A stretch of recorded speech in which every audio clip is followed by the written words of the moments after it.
안녕하세요, 청취자분. 혹시 나는 남들과 좀 달라, 특별해 이런 생각이 때로는 오히려 나를 좀 외롭게 만들거나 마음을 불편하게 했던 적 혹시 없으신가요? 오늘 청취자분께서 보내주신 자료 특별함의 환상과 치유의 목적 일부를 보면서요. 바로 그 지점을 한번 깊이 파고 들어볼까 합니다. 이 글이 특별함이라는 생각이 우리 자신과 세상을 보는 방식 그리고 이게 내면의 평화랑 어떻게 연결되는지 그걸 가르고 있더라고요. 네, 흥미로운 주제죠. 자, 그럼 바로 시작해 볼까요? 이 글에서 말하는 특별함, 이게 우리가 보통 생각하는 뭐랄까 독특함이나 개성 이런 거랑은 좀 결이 다른 것 같아요. 그렇죠? 네, 아주 중요한 지적이세요.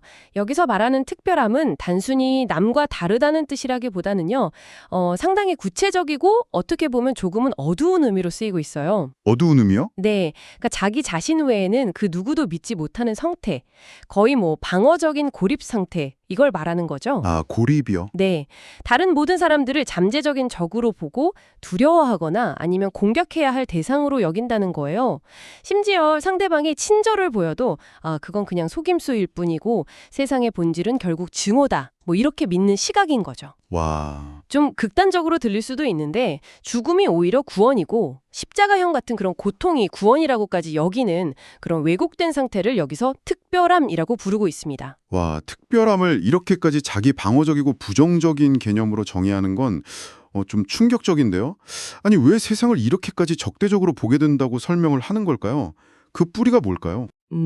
제 생각엔 그 근본에는 분리감이 있다고 보는 것 같아요.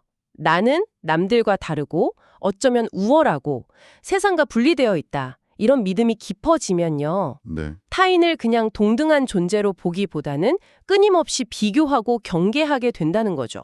그게 어떤 방어 기제처럼 작용해서 결국 불신과 공격성을 낳는다 이렇게 설명하는 것 같습니다. 그렇군요. 분리감이 핵심이네요. 그럼 이 특별함이라는 마음 상태가 우리가 경험하는 현실, 예를 들면 우리 몸 있잖아요. 몸이 아프거나 하는 이런 문제들이랑은 또 어떻게 연결이 되는 걸까요? 그 연결이 흥미로운데요. 이 글에서는 우리가 종종 몸의 목적 자체가 특별함을 추구하고 그걸 증명하는 데 있는 것처럼 느낀다고 지적을 해요. 몸이 목적이요? 네, 그래서 몸이 약하고 상처받기 쉽고 뭔가 끊임없이 방어해야만 하는 그런 존재처럼 보이게 만든다는 거죠. 네. 하지만 핵심은 이 글에 따르면 몸 자체에는 원래 아무런 목적이 없다는 거예요. 아, 목적이 없다. 네, 목적을 부여하는 건 마음이고 마음은 그 목적을 바꿀 수 있다는 겁니다. 마치 도구처럼요. 도구처럼요. 네, 마음이 몸을 해치거나 공격하는 수단으로 사용하면 그럼 몸은 상처받는 경험을 하고요.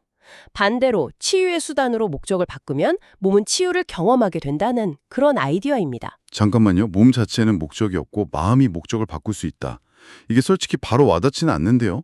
예를 들어 몸이 아플 때 마음을 바꾼다고 그게 정말로 달라질 수 있다는 건가요? 조금 더 구체적으로 설명해 주실 수 있을까요? 물론이죠. 이게 뭐 단순히 긍정적으로 생각하면 병이 낫는다 이런 차원이라기보다는요. 몸을 바라보는 아주 근본적인 관점의 변화를 이야기하는 것 같아요. 그러니까 몸을 특별함, 즉 분리되고 공격받는 자의 상징으로 계속 볼 거냐, 아니면 연결되고 치유될 수 있는 어떤 소통의 도구로 볼 거냐, 이런 선택이 가깝죠. 아하. 후자의 관점, 즉 치유의 도구라는 관점을 선택할 때 우리가 몸을 대하는 방식이나 몸을 통해서 세상을 경험하는 방식 자체가 달라질 수 있다.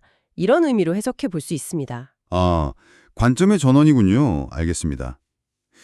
여기서 또 반복되는 메시지가 나오는데 결국 우리는 오직 자신만을 해칠 수 있다는 거요. 네, 맞아요. 특별함에 갇힌 마음으로는 이게 뭐 말도 안 된다 이렇게 느껴지겠지만 치유를 원하는 마음에겐 너무나 당연한 이치라고 하네요. 그렇죠. 공격하려는 의도 자체가 마음에 있고 그 결과로 인한 고통도 결국 내 마음에서 경험하는 거니까요. 정확합니다.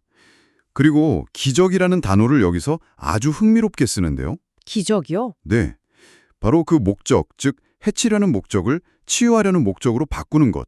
그것이 기적이라고 정의를 해요.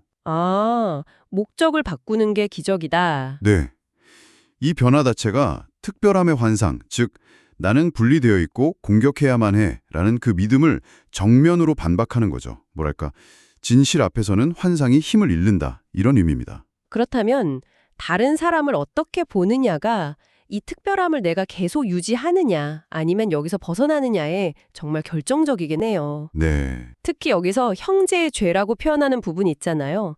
다른 사람의 잘못이나 결정, 이걸 어떻게 보는지에 대한 시각이 중요해 보여요. 네, 바로 그게 핵심입니다. 이 글은 청취자분께 스스로 한번 물어보라고 하죠. 당신은 형제를, 그러니까 다른 사람을 죄 없는 존재로 보고 싶습니까? 하고요. 네. 보고 싶으냐? 특별함의 시각에서는 이 질문에 아니오라고 답할 수밖에 없다고 말해요. 왜죠? 왜냐하면 죄 없는 형제는 나의 특별함, 그러니까 나의 분리감이나 우월감을 위협하는 존재잖아요. 아, 근데 죄가 있는 형제는 오히려 나의 특별함을 정당화해주고 안심시켜주는 친구처럼 여겨지기 때문이죠. 형제의 죄가 자신의 특별함을 정당화시켜주거든요. 그렇군요. 현실은 본래 형제의 죄 없음을 보여주는데 이 특별함이라는 거짓된 시각은 굳이 그의 죄를 찾아내서 그것이 현실이라고 계속 우긴다는 겁니다. 아, 그러니까 결국 제가 만약에 마음의 평화를 잃거나 어떤 형태로든 고통을 느끼고 있다면 그건 제가 다른 사람 안에서 어떤 죄를 보고 그걸 은밀하게 기뻐했기 때문이라는 그런 뜻이 되는 거네요. 네, 그렇죠. 그 사람의 결점 덕분에 내 특별함이 안전하다고 느꼈다는 거고요. 와, 이거 생각해보면 좀 섬뜩하기도 한데요. 네, 상당히 날카로운 자기 성찰을 요구하는 부분이죠. 그래서 이 글은 근본적인 선택지를 던져주는 것 같아요. 선택죠. 네, 계속해서 특별함이라는 환상 속에서 타인의 죄를 찾아 헤매면서 자신을 정당화하고 고립될 것인가, 아니면 마음의 목적을 치유로 바꾸고 형제를 죄 없는 존재로 바라봄으로써 진정한 평화를 찾을 것인가, 이런 선택이죠. 당신과 형제는 본질적으로 하나이기 때문에 특별함이라는 그 분리의 환상은 결국 당신과 형제 모두에게 적이다라고 강조하는 겁니다. 네.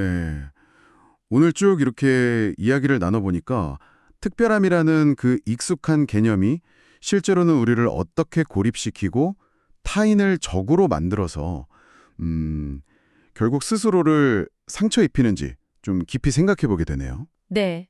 몸 자체는 중립적인데 마음의 목적에 따라서 해침의 도구가 될 수도 있고 치유의 도구가 될 수도 있다는 그 관점도 정말 인상 깊었습니다. 마지막으로 청취자분께 생각해볼 질문을 하나 남겨드리고 싶습니다.